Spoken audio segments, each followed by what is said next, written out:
Para Marta, mi querida esposa, dejo la suma de $50 americanos. Las palabras del abogado Ezequiel resonaron en la sala como una bofetada. Mis dos hijos, Pablo y Fabián, intercambiaron miradas de sorpresa que rápidamente se transformaron en sonrisas burlonas. Mónica, la esposa de Pablo, fue la primera en soltar una carcajada que cortó el aire como un cuchillo. ¿$50? Preguntó Pablo, sin poder contener la risa. Papá tenía sentido del humor hasta el final. Fabián se unió a las carcajadas, negando con la cabeza mientras yo permanecía sentada en esa silla de cuero, sintiendo como el mundo se desplomaba bajo mis pies. 45 años de matrimonio, 45 años de dedicación absoluta, y mi esposo me había dejado lo que apenas alcanzaba para comprar víveres de una semana. Al menos puede comprarse algo bonito en el mercado, suegra, dijo Mónica con esa sonrisa venenosa que había perfeccionado durante los últimos años. La sala se llenó de murmullos y risitas ahogadas. Hasta el propio abogado parecía incómodo con la situación, pero continuó leyendo como si nada hubiera pasado. Para Pablo, mi hijo mayor, dejo la casa familiar y el 60% de las acciones de la empresa. Pablo se enderezó en su silla, la sonrisa ahora más amplia. Mónica le apretó la mano con satisfacción, como si hubiera ganado la lotería. Para Fabián, mi hijo menor, dejo el 40% restante de la empresa y todas las propiedades de alquiler. Yo seguía allí sentada, con mis manos arrugadas sobre el bolso negro que había comprado para el funeral de mi esposo apenas una semana atrás. $50. Después de una vida entera sacrificándome por esa familia, después de renunciar a mis propios sueños para construir los suyos, después de cuidar a mi esposo durante su larga enfermedad, eso era todo lo que valía para él. Bueno, mamá, dijo Pablo con una sonrisa condescendiente, al menos no tendrás que preocuparte por mantener la casa. Mónica y yo nos haremos cargo de todo. Las palabras sonaron como una sentencia. Mi propia casa, donde había criado a mis hijos, donde había cocinado miles de cenas, donde había llorado y reído durante décadas, ya no era mía. Pero déjenme contarles cómo llegué hasta este momento de humillación, porque esta historia comenzó de manera muy diferente. Hace apenas 2 años, yo era Marta, una mujer de 69 años que creía tener una familia unida y un matrimonio sólido. Vivía en una hermosa casa a las afueras de la ciudad, rodeada de un jardín lleno de rosas rojas que cuidaba cada mañana como si fueran mis propias hijas. Mi rutina diaria era simple, pero me llenaba de satisfacción. Me levantaba a las 5 de la mañana, preparaba café fuerte como le gustaba a mi esposo, y mientras él revisaba los periódicos del día, yo organizaba las actividades de la casa. Los domingos eran sagrados para nuestra familia. Pablo llegaba con Mónica, Fabián con su eterno buen humor, y yo preparaba un festín que duraba horas. El asado de los domingos era mi especialidad absoluta. Marinaba la carne desde el sábado por la noche con una receta secreta que había heredado de mi madre. Todos decían que tenía el sazón perfecto, que nadie cocinaba como yo. Mamá, tus manos son mágicas, me decía Fabián mientras robaba pedacitos de carne directamente de la parrilla. Esos eran los momentos que me hacían sentir plena, necesaria, amada. Pablo siempre había sido mi hijo más serio, el que heredó el temperamento meticuloso de su padre. Desde los 20 años trabajaba en la empresa familiar de importación, y yo me hinchaba de orgullo al verlo crecer profesionalmente. Cuando conoció a Mónica en una conferencia de negocios, pensé que el destino le había enviado a la mujer perfecta. Era elegante, educada, tenía una carrera exitosa en marketing, y parecía genuinamente interesada en formar parte de nuestra familia. Los primeros meses con Mónica fueron como un sueño. Llegaba a las reuniones familiares con flores frescas o pasteles de la mejor repostería del centro. Me ayudaba en la cocina, elogiaba mis recetas con entusiasmo, y hasta me pidió que le enseñara a preparar mi famoso dulce de leche casero. Suegra, usted cocina como los ángeles del cielo, me decía mientras yo le mostraba el punto exacto para batir la mezcla. Finalmente tenía la hija que siempre había soñado tener. Fabián, mi hijo menor, era como el sol en nuestra familia. Alegre, espontáneo, siempre tenía una anécdota divertida que contar sobre su trabajo como ingeniero en una empresa de construcción. Soñaba con tener su propia firma algún día, y yo sabía que lo lograría porque tenía la determinación y el carisma necesarios para triunfar en cualquier cosa que se propusiera. Los fines de semana, Fabián me acompañaba al mercado central. Cargaba todas mis bolsas sin que yo se lo pidiera, regateaba con los vendedores para conseguirme mejores precios, y siempre terminábamos la salida comprando helado de vainilla en la heladería donde lo llevaba cuando era niño. «Mamá, mientras tú estés aquí, yo seré tu chofer personal», me decía mientras manejaba mi viejo auto con una sonrisa. La vida se sentía perfecta en esos días. Mi esposo manejaba exitosamente su empresa, que había construido desde cero durante 30 años de trabajo incansable. Los muchachos tenían sus caminos profesionales bien definidos y parecían felices con sus elecciones. Yo era el centro que mantenía a toda la familia unida, la que organizaba cada celebración, cada reunión, cada momento especial que creaba recuerdos para todos nosotros. Cada cumpleaños, cada festividad, cada logro profesional se celebraba en mi casa, con mi comida, con mi organización meticulosa. Yo era quien recordaba las fechas importantes, quien compraba los regalos perfectos, quien decoraba cada rincón para crear la atmósfera ideal. Mi casa era el corazón palpitante de nuestra familia, y yo me sentía orgullosa de ser la guardiana de esas tradiciones que habíamos construido durante décadas. Pero las cosas perfectas tienen la costumbre traicionera de cambiar sin previo aviso, y el cambio llegó disfrazado de ayuda y buenas intenciones. Todo comenzó de manera tan sutil que al principio no me di cuenta de lo que estaba sucediendo. Mónica empezó a llegar más temprano los domingos, tocando el timbre cuando yo apenas había terminado de vestirme. «Vine a ayudarla, suegra querida», decía con esa sonrisa radiante que había comenzado a parecerme demasiado perfecta. «No quiero que se canse preparando todo sola». Al principio me sentí halagada por su preocupación. Finalmente tenía una nuera que valoraba mis esfuerzos y quería participar activamente en las tradiciones familiares. Pero poco a poco, esa ayuda comenzó a transformarse en algo completamente diferente. En lugar de asistirme, Mónica empezó a reorganizar mi cocina según sus propios criterios. ¿No cree que sería más eficiente tener las especias organizadas alfabéticamente?, preguntaba mientras movía mis frascos de lugar, rompiendo el sistema que había perfeccionado durante años. «Y estos cuchillos estarían mejor en este cajón, más cerca de la tabla de cortar». Mis utensilios, que conocía con los ojos cerrados, comenzaron a aparecer en lugares inesperados. Después vinieron las sugerencias sobre los ingredientes. «¿No piensa que sería más saludable usar aceite de oliva en lugar de manteca?», preguntaba con esa voz dulce que había comenzado a sonar condescendiente. Leí en una revista de nutrición que las grasas saturadas son muy peligrosas para personas de nuestra edad. Nuestra edad. Ella tenía 32 años. Yo acababa de cumplir 70. Pero Pablo asentía con fervor a cada palabra que salía de su boca, como si fuera una profeta de la cocina moderna. «Mónica tiene razón, mamá», me decía mi hijo mayor con una sonrisa paternal que me hizo sentir como una niña regañada. «Deberíamos cuidar más nuestra salud». Ella estudió nutrición en la universidad. Eso era mentira. Mónica había estudiado marketing, pero aparentemente ahora era experta en todo lo que concernía a mi hogar. Las críticas se extendieron rápidamente a otros aspectos de mi casa. «Esta decoración tiene tanto potencial», comentaba mientras examinaba mis muebles con expresión de lástima profesional. «Con algunos cambios modernos, este lugar quedaría absolutamente espectacular. ¿No le parece que estos colores son un poco anticuados?» Mis cortinas color borgoña, que había elegido cuidadosamente hace 10 años, de repente se habían vuelto vergonzosamente pasadas de moda. Mi esposo, que durante 40 años había defendido cada una de mis decisiones domésticas, comenzó a escuchar las sugerencias de Mónica con interés creciente. «La muchacha tiene muy buen gusto», me decía cuando yo protestaba en privado. «No estaría mal renovar un poco la casa. Llevamos años con las mismas cosas. Llevamos años construyendo un hogar», quería gritarle, pero las palabras se quedaban atrapadas en mi garganta. Los domingos familiares empezaron a transformarse de manera dramática. En lugar de ser reuniones donde yo era la anfitriona natural, se convirtieron en sesiones donde Mónica presentaba nuevas ideas para mejorar absolutamente todo lo que yo hacía. Pablo la apoyaba incondicionalmente en cada sugerencia, asintiendo como un discípulo devoto. Fabián, que siempre había odiado los conflictos familiares, simplemente asentía para mantener la paz, pero yo podía ver la incomodidad en sus ojos.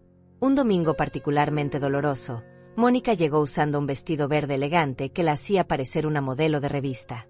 Su actitud era completamente diferente ese día, más segura, más autoritaria.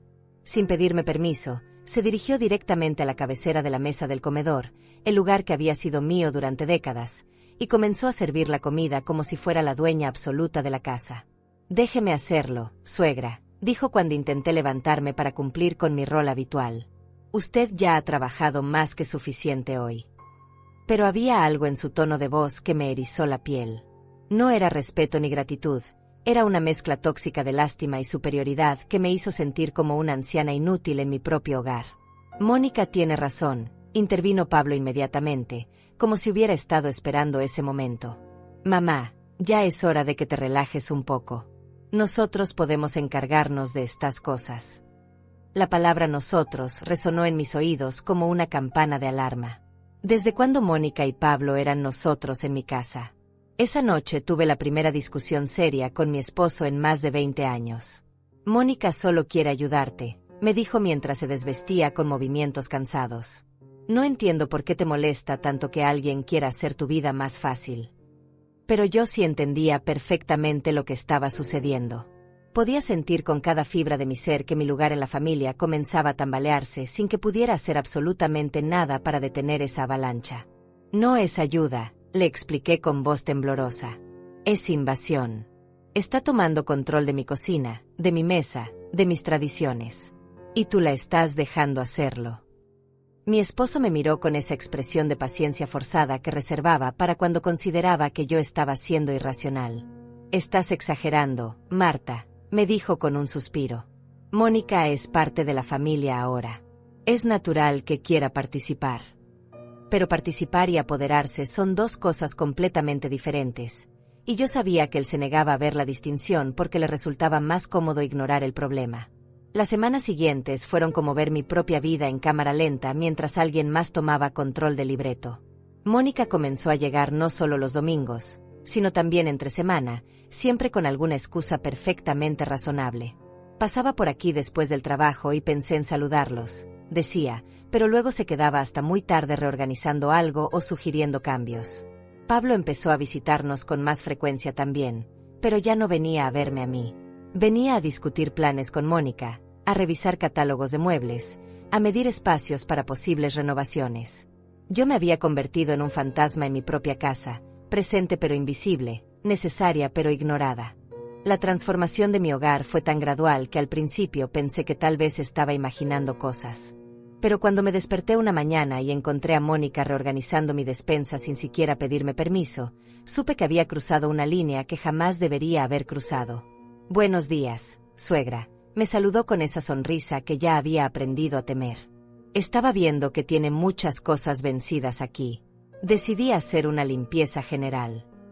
Mis conservas caseras, que había preparado con tanto amor durante el otoño, estaban amontonadas en una bolsa de basura. «Estas mermeladas tienen más de 6 meses», explicó como si fuera una inspectora de sanidad. «Es peligroso consumir alimentos tan antiguos a nuestra edad». Nuestra edad, otra vez esa frase que me hacía sentir como si fuéramos contemporáneas, como si ella tuviera derecho a tomar decisiones sobre mi salud y mi casa. «Esas mermeladas están perfectamente buenas», protesté débilmente, pero mi voz sonó patética incluso para mí misma. Las hice siguiendo la receta de mi abuela, con la cantidad exacta de azúcar para conservarlas durante años. Mónica me miró con esa expresión de paciencia exagerada que se usa con los niños pequeños o los ancianos confundidos. «Suegra querida, los tiempos han cambiado. Ahora sabemos mucho más sobre seguridad alimentaria», me explicó mientras continuaba tirando mis cosas. «Pablo me pidió que cuidara su salud porque está muy preocupado por usted».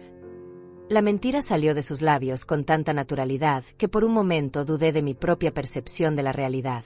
Pablo nunca me había dicho que estuviera preocupado por mi salud.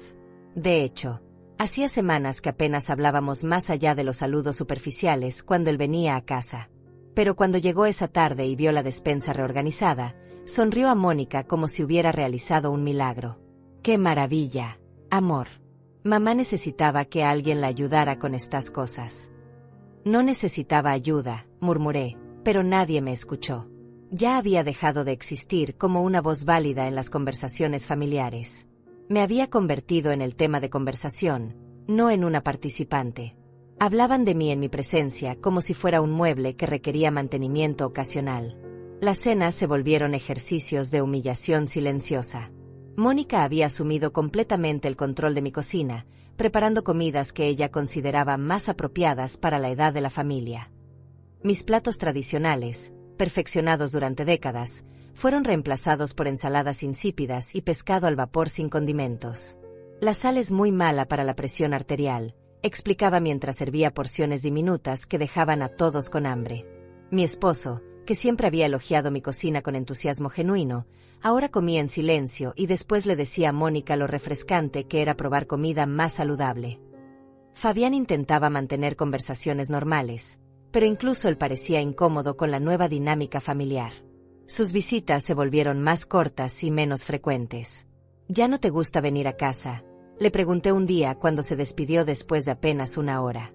Mi hijo menor me miró con ojos tristes que me partieron el corazón. Mamá, es que todo está muy diferente ahora. Mónica es muy intensa. Era la primera vez que alguien de la familia admitía que algo estaba mal, pero incluso Fabián parecía resignado a aceptar la nueva realidad. Los fines de semana, que antes eran mi refugio sagrado, se convirtieron en mi pesadilla semanal. Mónica llegaba el sábado por la mañana con planes detallados para mejorar algún aspecto de la casa. Pablo la acompañaba cargando cajas de decoraciones nuevas o muestras de pintura que ella había elegido sin consultarme. «Sorpresa, suegra», anunciaba. «Vamos a renovar la sala este fin de semana». Mis muebles, que tenían historia y memorias asociadas, fueron etiquetados como anticuados y deprimentes. El sofá donde había amamantado a mis hijos, donde mi esposo se quedaba dormido viendo televisión, donde habíamos compartido miles de conversaciones íntimas, fue reemplazado por un conjunto moderno de color beige que parecía salido de una sala de espera médica. ¿No se siente más joven con estos cambios?, me preguntaba Mónica mientras admiraba su obra. Pero yo me sentía como una extraña en mi propio hogar. Cada objeto familiar que desaparecía llevaba consigo un pedazo de mi identidad, de mi historia, de la mujer que había sido durante 70 años. Las fotos familiares fueron reorganizadas también.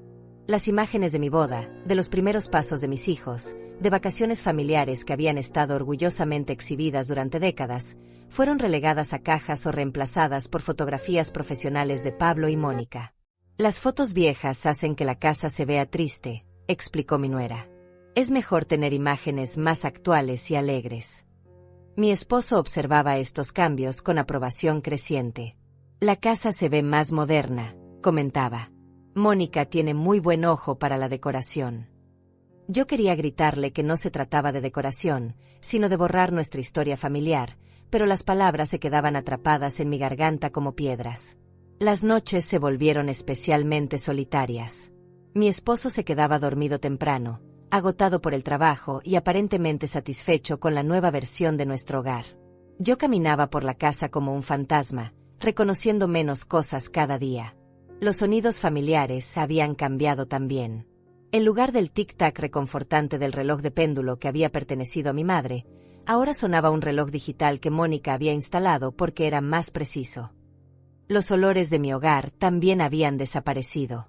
Ya no olía a mis especias favoritas, a mis flores del jardín cortadas frescas cada mañana, a las velas aromáticas que encendía por las tardes. Ahora todo olía a productos de limpieza industriales y ambientadores artificiales que Mónica consideraba más higiénicos. Durante las comidas, las conversaciones giraban exclusivamente en torno a los planes de Mónica para la siguiente mejora de la casa. Pablo participaba con entusiasmo, sugiriendo modificaciones adicionales y elogiando cada idea de su esposa. Yo me sentaba en silencio, masticando comida que no tenía sabor, en una mesa que ya no reconocía como mía, rodeada de personas que decían amarme pero que habían decidido que yo ya no era capaz de tomar decisiones sobre mi propia vida. «¿Qué opina, suegra?», me preguntaba Mónica ocasionalmente, pero era obvio que mi opinión era irrelevante. Si expresaba alguna reserva o sugerencia diferente, Pablo inmediatamente intervenía para explicar por qué la idea de Mónica era superior. «Mamá, tienes que confiar en nosotros. Sabemos lo que es mejor para ti». Una tarde de marzo, mientras estaba sentada en mi jardín tratando de encontrar un momento de paz entre las rosas que aún me pertenecían, sonó el teléfono. Era Celia, una antigua compañera de trabajo de mis días como secretaria en una oficina de contadores, hace más de 20 años. Su voz sonaba emocionada y llena de energía, un contraste marcado con la atmósfera opresiva que había invadido mi hogar. «Marta, querida, tengo una propuesta increíble para ti», me dijo sin preámbulos. ¿Recuerdas a la señora Carmen, la que vivía en el edificio donde trabajaba? Su hija vive en Costa Rica ahora, y está buscando a alguien de confianza para que cuide a su madre. El trabajo incluye vivienda, un salario excelente, y Carmen es una mujer encantadora. Pensé inmediatamente en ti. Por un momento, sentí como si alguien hubiera abierto una ventana en una habitación cerrada durante meses. La posibilidad de salir de mi propia casa, de encontrar un propósito nuevamente, de ser necesaria y valorada por alguien, me llenó de una esperanza que había olvidado que existía. ¿En Costa Rica?, pregunté, sintiendo mi corazón latir más rápido. ¿Por cuánto tiempo? Al menos un año, tal vez más si las cosas funcionan bien, explicó Celia.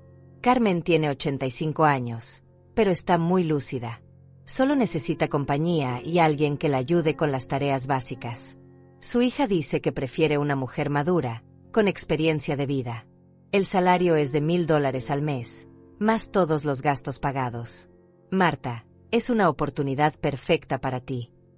$1,000 al mes. Era más dinero del que había manejado personalmente en décadas. Mi esposo siempre había controlado las finanzas familiares, dándome una cantidad semanal para los gastos del hogar. La idea de tener mi propio dinero, de tomar mis propias decisiones, me resultaba tan extraña como emocionante. No sé, Celia, le dije, aunque cada fibra de mi ser gritaba que dijera que sí. Tendría que hablarlo con mi familia. No puedo simplemente irme y dejar a mi esposo solo. Pero incluso mientras pronunciaba esas palabras, me preguntaba si alguien notaría realmente mi ausencia. ¿Acaso no había demostrado Mónica ser perfectamente capaz de manejar todos los aspectos de mi hogar? Piénsalo bien, querida, me dijo Celia antes de colgar. La oportunidad no va a durar para siempre. Carmen necesita una respuesta antes del fin de semana. Cuando colgué el teléfono, me quedé sentada en el jardín durante horas, imaginando cómo sería vivir en otro país, cuidar a alguien que realmente necesitara mis servicios, tener conversaciones significativas con una persona que valorara mi experiencia en lugar de considerarla obsoleta. Esa noche, durante la cena, reuní el valor para mencionar la llamada de Celia. Una amiga me ofreció un trabajo en Costa Rica, dije casualmente mientras Mónica servía su habitual pescado insípido. Cuidar a una señora mayor. El salario es muy bueno y incluye vivienda. El silencio que siguió fue tan denso que podría haberse cortado con cuchillo. Pablo fue el primero en reaccionar, soltando una risa seca que me heló la sangre. ¿Un trabajo? Mamá, tienes 70 años. Ya no estás en edad de trabajar. Su tono era el mismo que usaría para regañar a un niño que había dicho algo ridículo. Además, tu lugar está aquí, con la familia. Es solo una idea, murmuré, sintiéndome inmediatamente estúpida por haber mencionado el tema. Pero algo dentro de mí se negaba a rendirse completamente. Podría ser una experiencia interesante. Hace años que no viajo a ningún lado. Mónica intercambió una mirada significativa con Pablo antes de hablar. Suegra, no quisiera ser grosera, pero ¿realmente cree que está capacitada para cuidar a otra persona?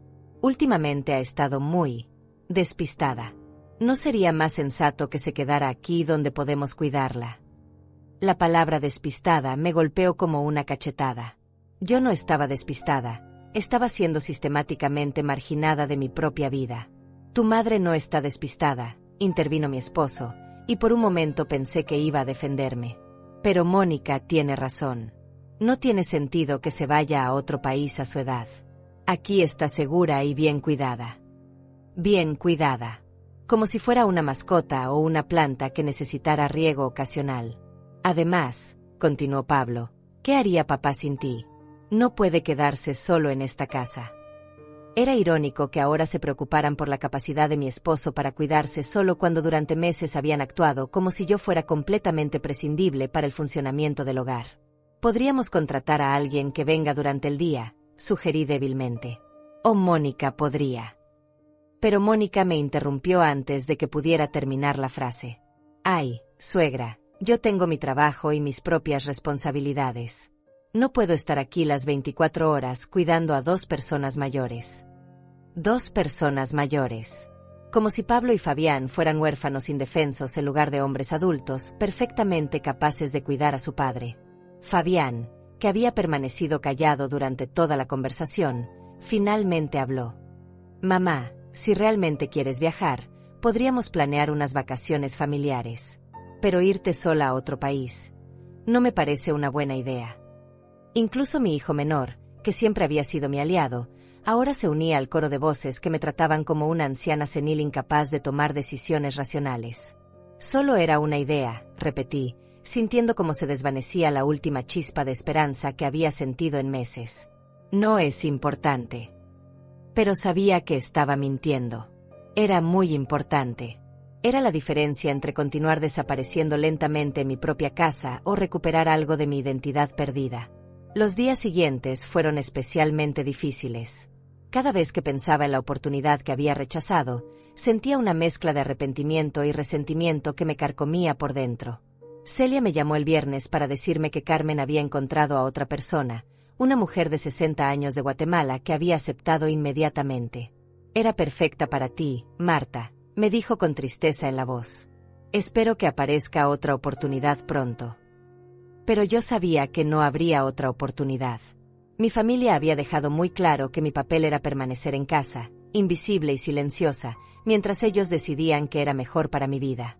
La idea de rebelarme, de tomar una decisión independiente, parecía tan imposible como volar hasta la luna. Mónica, aparentemente sintiendo que había ganado una victoria importante, intensificó sus esfuerzos por remodelar completamente mi identidad doméstica. Ahora que sabemos que se va a quedar con nosotros para siempre, me dijo con esa sonrisa falsa, podemos hacer planes a largo plazo para su comodidad. Su comodidad significaba más cambios, más pérdida de control, más erasure de la mujer que había sido. Esa noche, acostada junto a mi esposo que roncaba pacíficamente, me pregunté cuándo había dejado de ser Marta, la mujer con sueños y opiniones propias, para convertirme en mamá, suegra, la señora, una serie de roles definidos por mi relación con otras personas. ¿Cuándo había aceptado que mi valor como ser humano dependía exclusivamente de mi utilidad para los demás? Y lo más doloroso de todo, ¿por qué había permitido que sucediera? El momento que cambiaría todo para siempre llegó 3 semanas después, en una tarde de abril que comenzó como cualquier otra. Mi esposo había empeorado de una gripe que llevaba varios días, y el médico había sugerido que lo lleváramos al hospital para unos estudios más detallados. La cita estaba programada para las 2 de la tarde, y yo había pasado la mañana preparando todo lo necesario: sus medicamentos, los documentos del seguro médico, una muda de ropa por si decidían internarlo. Pablo vendrá a recogernos a la 1:30, le dije a mi esposo mientras él descansaba en la cama. Durante las últimas semanas, había delegado estas responsabilidades en nuestro hijo mayor, quien había insistido en que él se encargaría de todos los temas médicos porque los hospitales pueden ser confusos para personas mayores. Yo había aceptado esta nueva dinámica con la resignación que había caracterizado todos mis últimos meses. A la 1:15, mi esposo ya estaba vestido y sentado en la sala esperando. Yo tenía su bolso preparado y había llamado 2 veces a Pablo para confirmar que venía en camino. Ya salgo de la oficina, mamá, me había dicho en la segunda llamada. Llego en 15 minutos máximo. Mónica había prometido encontrarse con nosotros directamente en el hospital después de terminar una reunión importante en su trabajo. La 1:30 llegó y pasó sin señales de Pablo. Mi esposo comenzó a mostrar signos de impaciencia, tosiendo más frecuentemente y preguntando cada pocos minutos qué hora era. A las 2:45, llamé nuevamente a Pablo. El teléfono sonó varias veces antes de que contestara con voz apurada. Mamá, surgió una emergencia en la oficina. Un cliente muy importante llegó sin avisar. No puedo salir ahora. Pero la cita de papá es a las 2, le recordé, sintiendo una punzada de pánico en el estómago. El médico fue muy claro sobre la importancia de no faltar. Mi esposo me miraba desde el sofá con expresión preocupada, claramente escuchando mi lado de la conversación. Lo sé, dijo Pablo con tono impaciente. Pero este cliente puede significar el contrato más grande del año para la empresa. No puedo dejarlo ir. Mónica los alcanzará en el hospital, ¿de acuerdo? Ella puede encargarse de hablar con los médicos. Y colgó antes de que pudiera responder. Llamé inmediatamente a Mónica, pero su teléfono fue directo al buzón de voz. Intenté 3 veces más durante los siguientes 10 minutos, con el mismo resultado. Mi esposo había comenzado a ponerse nervioso, insistiendo en que no podía perder esta cita porque el médico había sido muy específico sobre la urgencia de los estudios. Vamos en taxi, decidí finalmente, aunque la idea me aterrorizaba. Hacía años que no manejaba sola situaciones médicas complicadas, y mi esposo dependía completamente de mí para navegar el complejo sistema hospitalario. Pero no tenía otra opción. Llamé a una compañía de taxis y me dijeron que llegarían en 20 minutos. Cuando finalmente llegamos al hospital, ya llevábamos media hora de retraso. La recepcionista nos informó que tendríamos que esperar hasta que hubiera una cancelación porque habían dado nuestro turno a otro paciente. Mi esposo se veía cada vez más débil, y yo me sentía completamente perdida tratando de navegar los formularios y procedimientos que Mónica había prometido manejar. Pasamos 4 horas en la sala de espera. Llamé a Pablo 6 veces. Todas fueron directas al buzón de voz.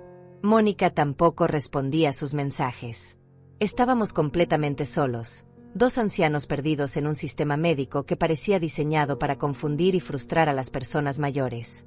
Cuando finalmente vieron a mi esposo, el médico estaba claramente molesto por el retraso y tuvo que acelerar el examen. Necesita regresar mañana para completar los estudios, nos dijo el doctor con expresión seria.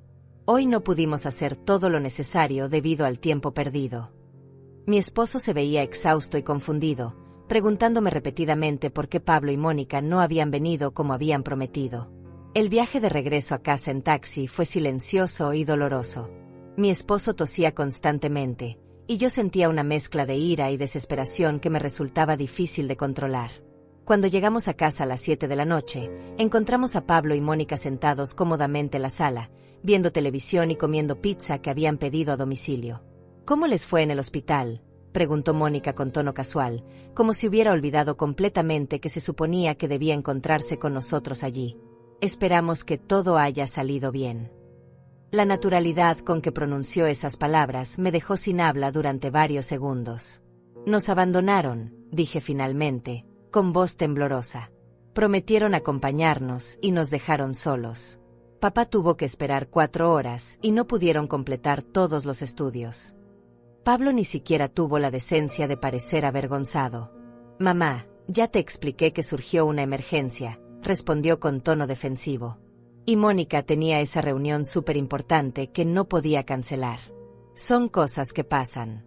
Lo importante es que llegaron al hospital.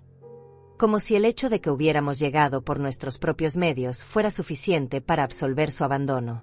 Lo importante, repetí lentamente, es que tu padre necesitaba apoyo y ustedes no estuvieron. Mi voz se había vuelto más firme, alimentada por horas de frustración acumulada. Prometieron estar ahí y mintieron. Era la primera vez en meses que confrontaba directamente a Pablo sobre su comportamiento. Mónica se levantó del sofá con expresión ofendida. Suegra, creo que está siendo muy dramática. Son adultos capaces de manejar una cita médica. No necesitan que los llevemos de la mano como niños pequeños. Sus palabras fueron como una bofetada, especialmente porque sabía que tenía cierta razón. Habíamos logrado manejar la situación solos, aunque con gran dificultad. El punto no es si podemos hacerlo solos, expliqué, sintiendo lágrimas de frustración acumulándose en mis ojos. El punto es que prometieron ayudar y no cumplieron. Que cuando más los necesitábamos, decidieron que otras cosas eran más importantes. Mi esposo permanecía callado, claramente incómodo con la confrontación pero demasiado cansado para intervenir. Pablo se levantó y se acercó a mí con esa expresión paternal que había adoptado últimamente. Mamá, entiendo que estés cansada, pero no puedes esperar que dejemos nuestras responsabilidades profesionales cada vez que tengan una cita médica. Tenemos nuestras propias vidas. Nuestras propias vidas. Como si su padre enfermo y su madre agotada fueran obstáculos inconvenientes para sus planes personales. Esa noche, acostada en la cama escuchando la respiración dificultosa de mi esposo, algo se rompió dentro de mí de manera definitiva. No fue una ruptura dramática, sino más bien como cuando una cuerda se desgasta lentamente hasta que finalmente se parte con el peso más mínimo. Durante meses había aceptado la marginalización gradual, las decisiones tomadas sin consultarme, la pérdida de control sobre mi propia casa. Pero el abandono deliberado en el hospital había sido diferente. Había sido cruel. Al día siguiente, mientras Pablo y Mónica estaban en sus trabajos, llamé a Celia. ¿Crees que Carmen todavía necesita a alguien?, le pregunté sin preámbulos. La mujer de Guatemala que contrataron ya empezó a trabajar.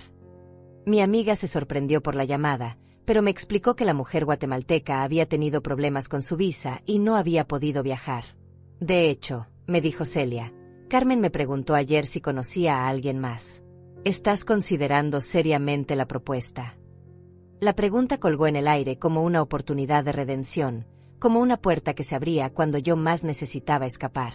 Sí, respondí con una firmeza que me sorprendió. Estoy muy interesada. ¿Cuándo puedo hablar con la hija de Carmen? Por primera vez en meses, sentí que estaba tomando una decisión que era completamente mía, sin consultar a nadie, sin pedir permiso a personas que habían demostrado claramente que mi bienestar no era su prioridad. La conversación telefónica con Carmen's daughter, Elena, fue como un rayo de luz después de meses de oscuridad.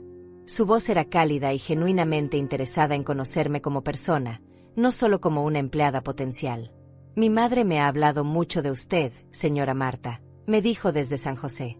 Celia le contó sobre su experiencia cuidando a su propia familia, y eso es exactamente lo que mamá necesita. Alguien con experiencia real, no solo certificados. Elena me explicó que Carmen vivía en una casa pequeña, pero cómoda en un barrio tranquilo de la capital costarricense. Mamá es muy independiente para su edad, pero necesita compañía y alguien que se asegure de que tome sus medicamentos. También le encanta cocinar, así que sería maravilloso si pudieran compartir esa actividad. La idea de volver a cocinar para alguien que apreciara mi trabajo me emocionó de una manera que no había sentido en años. ¿Cuándo podría comenzar?, me preguntó Elena.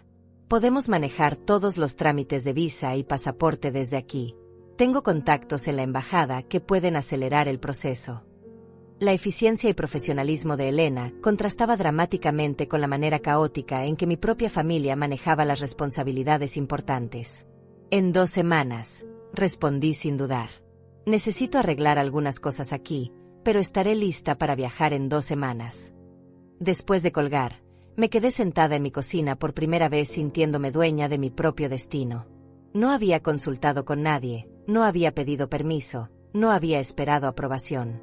Había tomado una decisión que era completamente mía. Los siguientes días fueron un torbellino de preparativos secretos. Mientras Pablo y Mónica continuaban con sus vidas normales, asumiendo que yo estaría disponible indefinidamente para ser remodelada según sus preferencias, yo organizaba discretamente los documentos necesarios para mi nueva vida. Saqué mi pasaporte del cajón donde había estado guardado durante 10 años, actualicé mi certificado médico y comencé a separar mis pertenencias más importantes. La parte más difícil fue decidir qué llevarme y qué dejar atrás. Cada objeto en mi casa tenía memorias asociadas, pero también me di cuenta de que muchas de esas memorias ya habían sido contaminadas por los últimos meses de humillación. El delantal que había usado durante años para cocinar los domingos familiares ahora me recordaba las críticas de Mónica sobre mis métodos anticuados. Las fotos familiares que habían sido relegadas a cajas me parecían reliquias de una época más feliz que ya no existía. Decidí llevar solo lo esencial, ropa práctica, algunos libros que habían sido importantes para mí, las joyas que mi madre me había dejado, y una sola fotografía de mis hijos cuando eran pequeños, antes de que se convirtieran en los hombres que ahora me trataban como un estorbo. Todo lo demás podía quedarse en la casa que ya no se sentía como mi hogar. El jueves de mi segunda semana de preparativos, Elena me llamó con noticias excelentes. Todo está listo, señora Marta. Su visa fue aprobada y tengo su boleto de avión. El vuelo sale el sábado a las 10 de la mañana. Necesita que alguien la recoja en el aeropuerto aquí. La realidad de mi escape se había materializado con una velocidad que me dejó sin aliento. Sí, por favor, le dije, sintiendo una mezcla de emoción y terror que me recordó a cuando era joven y toda la vida se extendía delante de mí llena de posibilidades. Estaré ahí el sábado. Después de colgar, me senté en mi cama y lloré por primera vez en meses. No eran lágrimas de tristeza, sino de alivio y anticipación. El viernes por la noche decidí que era hora de informar a mi familia sobre mi decisión. Había considerado simplemente irme sin decir nada, pero mi educación y principios me impedían desaparecer sin explicación. Durante la cena, que consistió en otra de las creaciones insípidas de Mónica, respiré profundamente y anuncié mi noticia. Mañana me voy a Costa Rica, dije con voz firme. Conseguí el trabajo de cuidadora que mencioné hace semanas. Mi vuelo sale a las 10 de la mañana. El silencio que siguió fue tan completo que se podía escuchar el tic-tac del reloj digital que Mónica había instalado. Pablo fue el primero en reaccionar, soltando esa risa seca que había aprendido a odiar. Mamá, ¿de qué estás hablando? Ya discutimos esto. No puedes irte sola a otro país a tu edad. Su tono era condescendiente, como si estuviera regañando a una niña que había propuesto algo absurdo. No estoy pidiendo permiso, respondí con una calma que me sorprendió. Estoy informándoles sobre una decisión que ya tomé. Los documentos están listos, el boleto está comprado, y el trabajo está confirmado. Mi esposo me miraba con una mezcla de shock y confusión, claramente sin procesar completamente lo que estaba sucediendo. Mónica dejó su tenedor en el plato con un ruido metálico. Suegra, esto es ridículo. No puede abandonar a su esposo para irse a cuidar a una extraña. ¿Qué va a pensar la gente? La preocupación por las apariencias sociales era típica de Mónica, quien siempre estaba obsesionada con mantener una imagen perfecta. La gente va a pensar que una mujer de 70 años decidió tener propósito y dignidad en lugar de ser tratada como un mueble en su propia casa, respondí, sintiendo una fuerza en mi voz que no había estado ahí durante meses. Y mi esposo es perfectamente capaz de cuidarse solo, especialmente con toda la ayuda que ustedes han estado tan ansiosos de proporcionar. Mi esposo finalmente encontró su voz. Marta, no entiendo. ¿Por qué quieres irte? ¿No eres feliz aquí con nosotros? La pregunta era tan ingenua que me rompió el corazón. ¿Cómo podía explicarle que hacía meses que no era feliz, que había sido sistemáticamente excluida de todas las decisiones sobre mi propia vida, que me había convertido en una extraña en mi propio hogar? No he sido feliz durante mucho tiempo, le dije gentilmente. Pero ustedes han estado demasiado ocupados reorganizando mi vida para notarlo. Fabián, que había permanecido callado, se veía genuinamente perturbado por la revelación. Mamá, si no eras feliz, deberías habernos dicho, murmuró mi hijo menor. Podríamos haber hablado, encontrado una solución. Pero yo sabía que era demasiado tarde para conversaciones. Los meses de marginalización habían sido una conversación constante que ellos habían elegido no escuchar. Pablo se levantó de la mesa con expresión furiosa. Esto es una locura total. No voy a permitir que mi madre de 70 años se vaya sola a un país extranjero para trabajar como empleada doméstica. Es humillante para toda la familia. La palabra permitir resonó en mis oídos como una campana de alarma. No necesitas permitir nada, le respondí levantándome también. Soy una mujer adulta que ha tomado una decisión sobre su propia vida. Durante 70 años he hecho lo que otros esperaban de mí. Por primera vez, voy a hacer lo que yo quiero hacer. La fuerza de mi convicción parecía haber tomado a todos por sorpresa, incluyéndome a mí misma. Mónica intentó un último argumento manipulativo.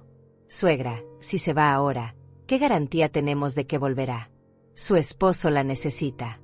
Nosotros la necesitamos.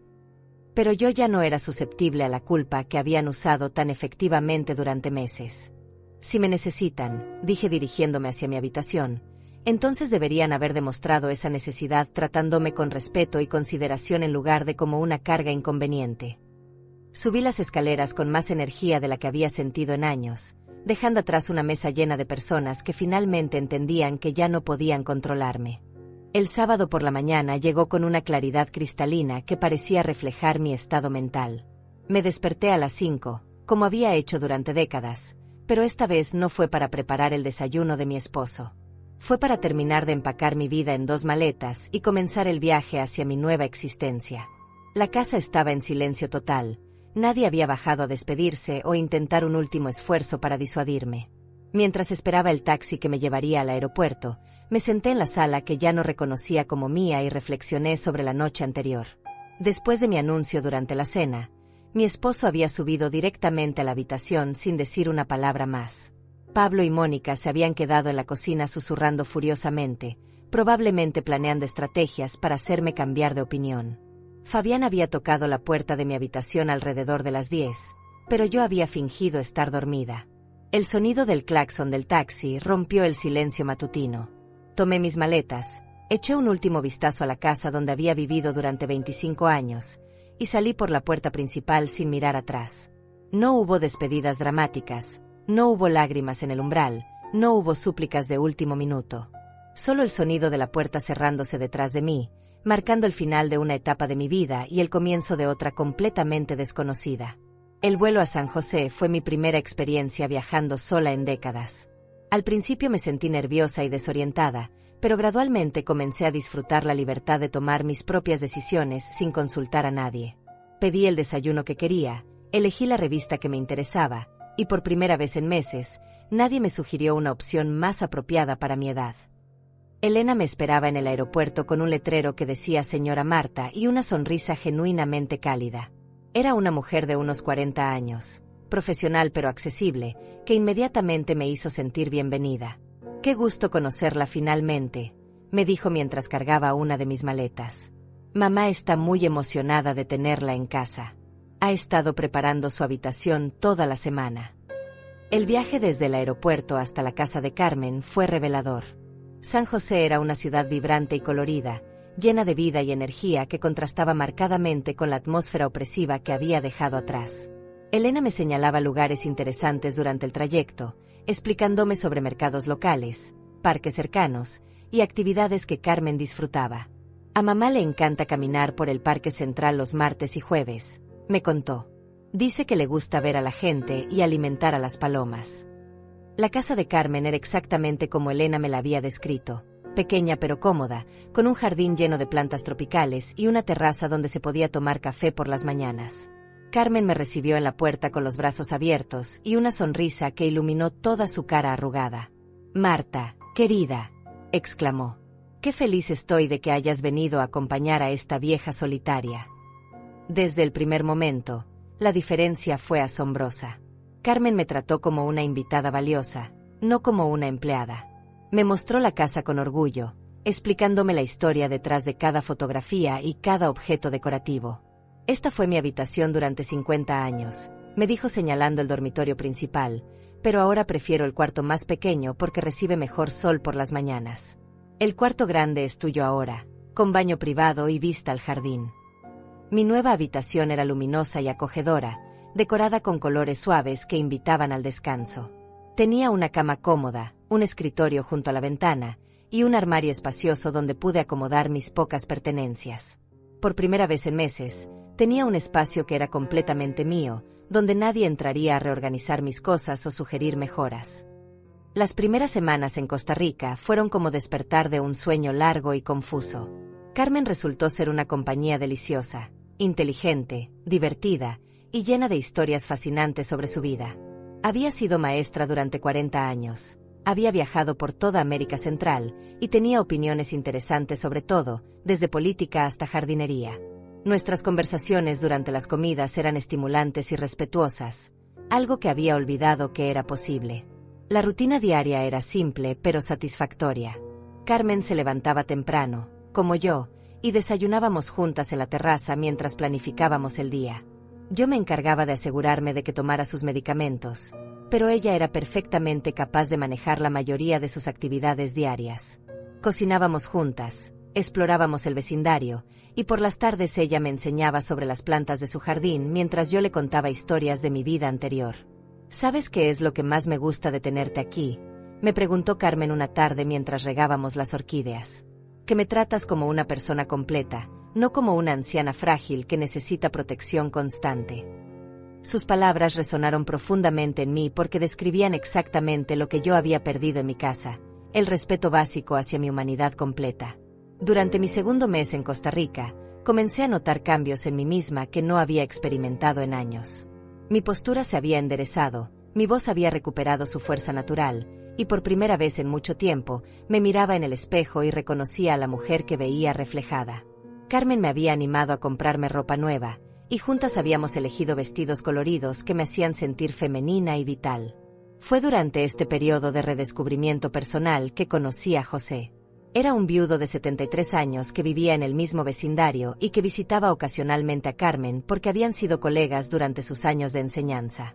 José era gentleman auténtico, educado, gentil y con un sentido del humor que me hacía reír de maneras que había olvidado que existían. «José está interesado en usted», me dijo Carmen con una sonrisa traviesa después de una de sus visitas. Y creo que el sentimiento es mutuo. La idea de romance a mi edad me parecía al mismo tiempo emocionante y aterrorizante. Durante 45 años había estado casada con el mismo hombre, y la posibilidad de explorar sentimientos románticos nuevos se sentía como territorio completamente desconocido. José comenzó a invitarme a caminar por el parque los domingos. Nuestros paseos eran lentos y tranquilos, llenos de conversaciones sobre libros, viajes y sueños que ambos habíamos dejado de lado durante nuestros matrimonios anteriores. Él me trataba con una cortesía y consideración que me recordaron cómo se suponía que debía sentirse una mujer cuando era valorada y respetada por un hombre. Mi difunta esposa solía decir que nunca es demasiado tarde para ser feliz, me confió José durante uno de nuestros paseos. Creo que tenía razón. La vida no termina a los 70, a veces, simplemente comienza de nuevo. Sus palabras capturaron perfectamente lo que yo estaba experimentando, no el final de mi vida, sino un nuevo capítulo lleno de posibilidades que no había considerado antes. Mientras mi nueva vida en Costa Rica florecía, mi teléfono comenzó a sonar con frecuencia creciente. Pablo llamaba semanalmente, al principio con tono enojado y demandante. Mamá, esta broma ya duró suficiente tiempo. Es hora de que regreses a casa donde perteneces. Pero gradualmente, sus llamadas se volvieron más desesperadas. Papá te extraña mucho. La casa no es la misma sin ti. Fabián también llamaba, con un enfoque diferente. Mamá, entiendo que necesitabas un descanso, pero ahora que ya tuviste tu aventura, ¿no crees que es hora de volver? Sus palabras me molestaban profundamente porque reducían mi transformación personal a una simple aventura temporal. Pero las llamadas más reveladoras venían de mi esposo. Su voz sonaba perdida y confundida, como si finalmente se hubiera dado cuenta de todo lo que yo había estado manejando silenciosamente durante años. Marta, no entiendo cómo funcionan las cosas de la casa. Mónica viene a ayudar, pero no es lo mismo. La comida no sabe igual, la casa se siente vacía. Por favor, vuelve a casa. Durante mis conversaciones telefónicas con mi familia, había desarrollado una nueva perspectiva que me permitía responder con calma y claridad en lugar de con la culpa y ansiedad que habían caracterizado mis reacciones anteriores. No voy a regresar, le dije a Pablo durante una de sus llamadas más insistentes. He encontrado una vida que me da propósito y respeto, y no voy a renunciar a eso para volver a ser invisible en mi propia casa.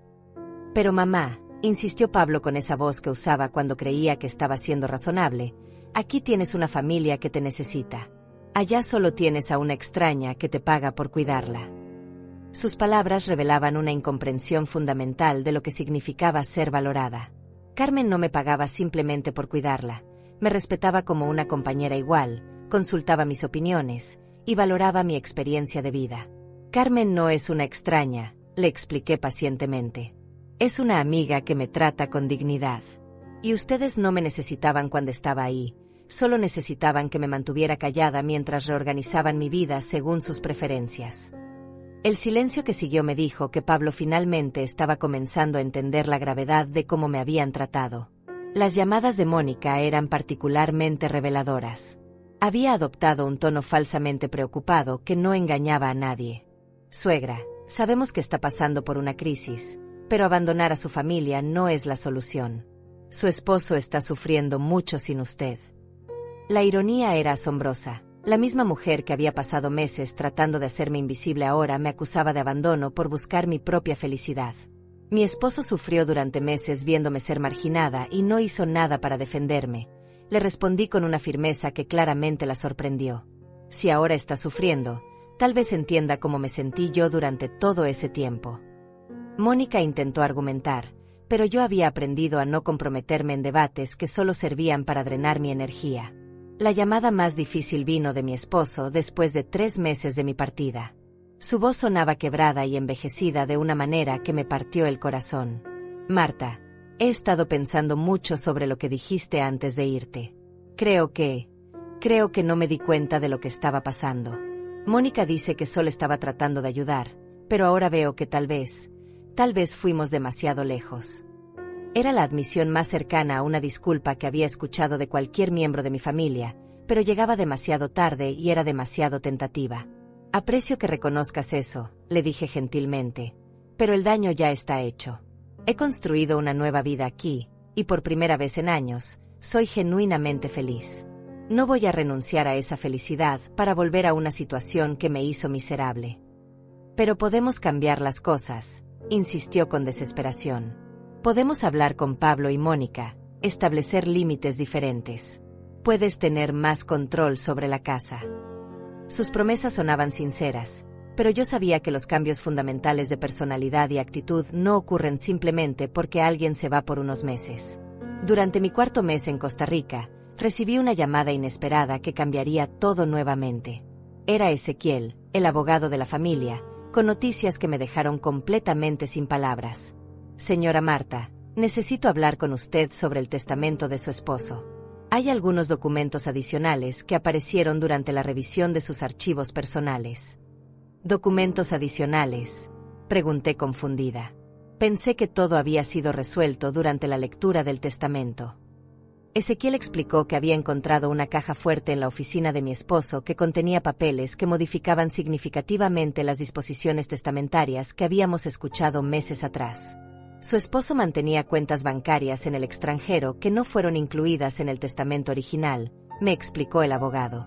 Aparentemente, estas cuentas estaban destinadas específicamente para usted, con instrucciones muy detalladas sobre cuándo y cómo debían ser reveladas.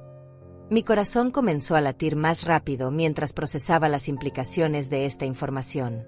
¿Qué tipo de cuentas?, pregunté, aunque parte de mí ya sospechaba que esta revelación tendría consecuencias dramáticas para toda mi familia. Ezequiel me explicó que mi esposo había estado transfiriendo dinero sistemáticamente a cuentas offshore durante los últimos 15 años, acumulando una fortuna considerable que había mantenido completamente secreta. El monto total es de aproximadamente $80 millones, dijo Ezequiel, y tuve que sentarme porque las piernas me temblaron. Las instrucciones especifican que esta información solo debía revelarse si usted era tratada irrespectivamente durante la lectura del testamento inicial. Su esposo aparentemente anticipó que sus hijos podrían mostrar su verdadero carácter si creían que usted había heredado muy poco. La ironía de la situación era tan perfecta que casi parecía demasiado buena para ser verdad. Mi esposo, que había permanecido callado mientras Pablo y Mónica me marginalizaban, había estado preparando secretamente una prueba para evaluar el carácter de nuestros hijos. Los $50 habían sido un señuelo, diseñado para revelar exactamente el tipo de personas en las que se habían convertido. ¿Los muchachos saben sobre esto?, pregunté, aunque la respuesta era obvia. Ezequiel confirmó que Pablo y Fabián no tenían idea de la existencia de estas cuentas adicionales. Según las instrucciones de mi esposo, yo era la única beneficiaria de esta fortuna oculta, y tenía completa discreción sobre si revelar su existencia al resto de la familia. Esa noche, sentada en la terraza de Carmen bajo las estrellas tropicales, reflexioné sobre esta revelación extraordinaria.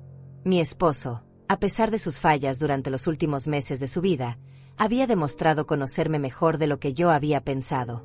Había predicho que yo necesitaría recursos para reconstruir mi vida si nuestros hijos resultaban ser las personas egoístas en las que parecían haberse convertido. Carmen, a quien le conté sobre la llamada del abogado, me ofreció una perspectiva sabia que solo puede venir de alguien que ha vivido 85 años. Marta, querida, el dinero es solo una herramienta. Lo importante es que tienes la libertad de elegir cómo usarla. Tu esposo te dio un regalo mucho más valioso que el dinero. Te dio la prueba de que tenías razón sobre lo que estaba sucediendo en tu familia. La pregunta ahora era qué hacer con esta información. Podía regresar a casa como una mujer rica y poderosa, capaz de poner a Pablo y Mónica en su lugar definitivamente. O podía continuar construyendo mi nueva vida en Costa Rica, usando los recursos para asegurar mi independencia y tal vez ayudar a otros que se encontraran en situaciones similares a la mía. José, que había estado visitando más frecuentemente y cuya amistad se había profundizado hasta convertirse en algo que ambos reconocíamos como amor maduro y respetuoso, me ofreció una perspectiva diferente. Marta, has demostrado que no necesitas dinero para ser fuerte e independiente. Ya hiciste la parte más difícil, te rescataste a ti misma. Ahora tienes la oportunidad de decidir qué tipo de vida quieres construir con esta nueva libertad. Sus palabras capturaron exactamente lo que estaba sintiendo. La riqueza inesperada era menos importante que la riqueza emocional y espiritual que había descubierto en Costa Rica. Había aprendido que podía ser autosuficiente, que podía formar nuevas relaciones basadas en respeto mutuo, y que nunca era demasiado tarde para comenzar de nuevo.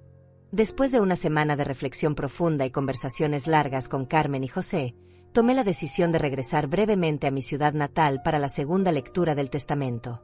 No porque quisiera volver a mi vida anterior, sino porque sentía que merecía ver las caras de Pablo y Mónica cuando se enteraran de la verdad completa. Era una forma de cerrar el círculo, de confrontar a las personas que me habían subestimado tan cruelmente. Ezequiel había organizado la reunión para un martes por la mañana en su oficina. Llegué 15 minutos antes de la hora acordada, vistiendo un vestido púrpura elegante que había comprado en San José y que me hacía sentir poderosa y segura de mí misma. Cuando Pablo y Mónica entraron a la sala de juntas, sus expresiones de sorpresa al verme fueron inmediatamente reemplazadas por sonrisas falsas y comentarios condescendientes.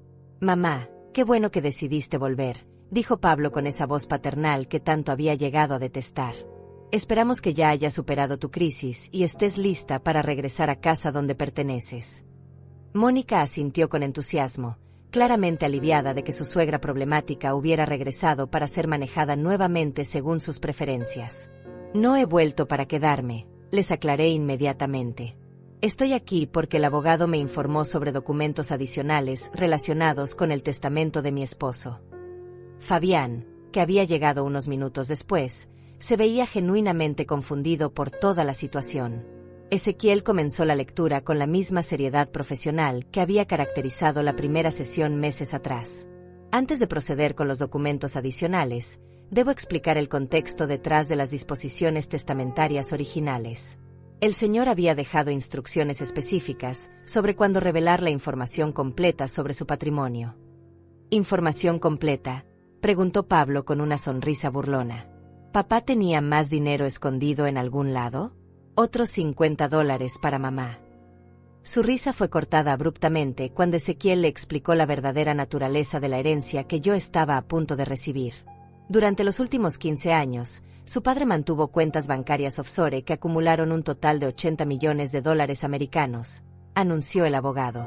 Estas cuentas fueron establecidas exclusivamente para la señora Marta, con instrucciones específicas de que solo se revelarían si ella era tratada irrespetuosamente durante la lectura del testamento inicial. El silencio que siguió fue tan completo y prolongado que se podía escuchar el zumbido del aire acondicionado. Pablo abrió y cerró la boca varias veces sin emitir sonido alguno. Mónica se había puesto completamente pálida, sus manos temblando visiblemente sobre la mesa. Fabián me miraba con una expresión de shock absoluto mezclado con algo que parecía vergüenza genuina. «80 millones», repitió Pablo finalmente, su voz apenas un susurro. $80 millones. Ezequiel confirmó la cifra y procedió a explicar los mecanismos legales que transferirían el control completo de estas cuentas a mi nombre dentro de las próximas 48 horas. Mónica fue la primera en recuperar la capacidad de habla, aunque su voz sonaba estrangulada y desesperada. «Pero eso no es justo. Nosotros somos los hijos. Nosotros somos los que hemos estado cuidando la empresa familiar. ¿Por qué ella recibe todo el dinero?». Su indignación era tan perfecta, tan predecible, que casi me hizo sonreír. «Porque», dije levantándome lentamente de mi silla, «mi esposo sabía exactamente qué tipo de personas eran ustedes. Sabía que si creían que yo había recibido solo $50, mostrarían su verdadero carácter. Y lo hicieron, magníficamente». Mi voz era firme y clara, sin rastro de la timidez que había caracterizado mis interacciones con ellos durante meses. Pablo intentó recuperar el control de la situación. «Mamá, obviamente hubo malentendidos. Podemos arreglar las cosas. Podemos dividir el dinero equitativamente entre toda la familia». La desesperación en su voz era palpable, y por primera vez en mi vida, vi a mi hijo mayor como realmente era, un hombre codicioso dispuesto a decir cualquier cosa para obtener lo que quería. «No hay nada que arreglar», respondí con calma. «Durante meses me trataron como un estorbo, como una anciana senil que necesitaba ser manejada y controlada. Reorganizaron mi casa, criticaron mi comida, me abandonaron cuando más los necesitaba, y se rieron cuando pensaron que mi esposo me había dejado prácticamente nada. Ese comportamiento reveló quiénes son realmente». Fabián finalmente encontró su voz, y había lágrimas genuinas en sus ojos. «Mamá, yo nunca quise que te sintieras así. Sé que me quedé callado cuando debería haber defenderte. Sé que fallé como hijo. Su arrepentimiento parecía sincero, pero llegaba demasiado tarde para cambiar el daño que había sido hecho. Aprecio tu honestidad, Fabián, le dije con gentileza, pero el silencio cuando se comete una injusticia es complicidad.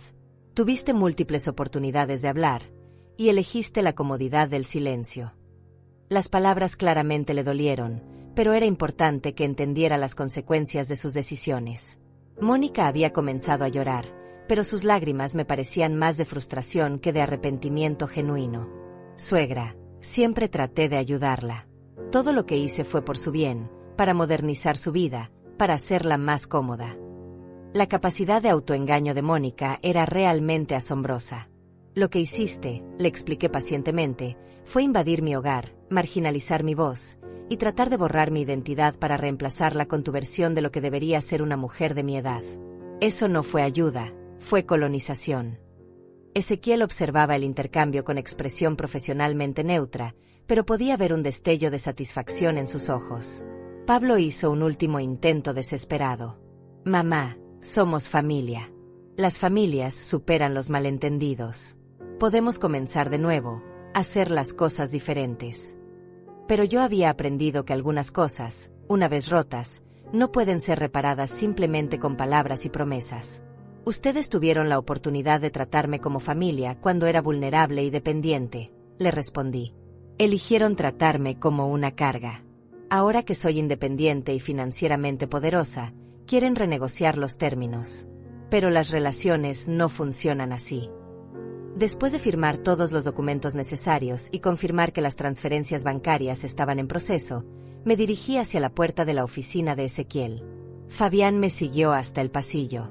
Mamá, ¿hay alguna posibilidad de que podamos reconstruir nuestra relación? No por el dinero, sino porque realmente entiendo que te fallé. Me detuve y lo miré a los ojos, viendo por primera vez en meses una vulnerabilidad genuina en mi hijo menor. Fabián, el perdón es posible, pero la confianza se reconstruye con acciones, no con palabras. Si realmente quieres una relación conmigo, tendrás que demostrar que has aprendido de esta experiencia. Y eso tomará tiempo. Regresé a Costa Rica con un sentimiento de cierre que no había esperado experimentar. La confrontación había sido necesaria, no para lastimarlos, sino para cerrar definitivamente el capítulo de mi vida donde había permitido que otros definieran mi valor.